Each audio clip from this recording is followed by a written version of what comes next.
steak to the recipe. This is just 2 ounces worth. Are you kidding me? Joseph, what the? What's going on, guys? It's Joe. Welcome back to another video, and today we are back in my kitchen, as you can tell, and we are making anabolic protein nachos. Cheesy, delicious, nutritious. Let's get right into it.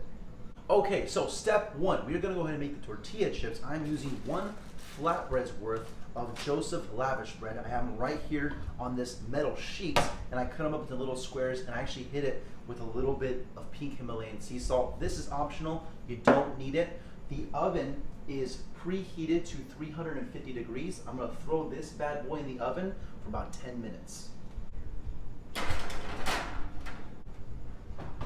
Okay, so step 2, we're going to go ahead and weigh out 80 grams of unsweetened vanilla almond milk.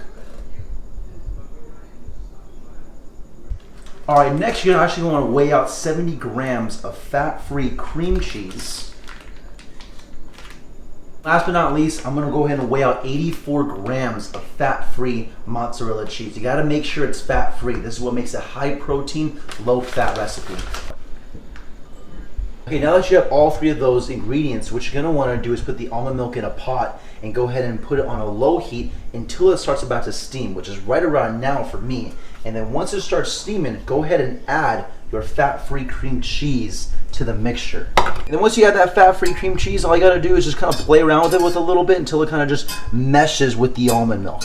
Okay, so the chips are done. Now I did actually put them back in the oven for an additional 2 minutes, so a total of 12, just because some of them weren't as crispy as the others, but now they look a lot more like tortilla chips and a lot more crispy.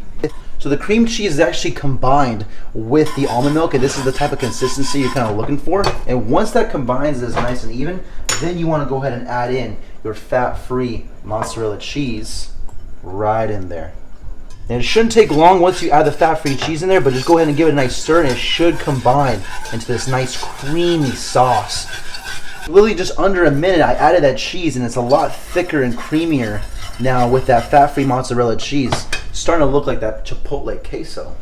Now this step is optional. You can do this if you want to. I'm gonna go ahead and add some just bell peppers to the cheese. I'm gonna go ahead and add some New York strip steak to the recipe. This is just 2 ounces worth. Are you kidding me? Joseph, what the? Okay, now that the steak is done, go ahead and just pour over our cheese sauce all over these nachos. And as you can tell, that is a lot of sauce. I still got more on there. I'm going to pour that on the side. Obviously, you want to just pour that cheese sauce all over those nachos. That's where most of the protein's at. But it should look something like that. Cheese sauce is a little messy, very creamy though, very delicious, high in protein. So total calories for this meal is 585 calories, 70 grams of protein, 48 grams of carbs, 15 grams of fat, and 8 grams of fiber. Feel free to go ahead and give this recipe a shot. If you're one of my clients, this is going on the new update of your guys' meal plan. If you're new to the channel, subscribe, leave a like on the video. It's been your boy Joe. Peace.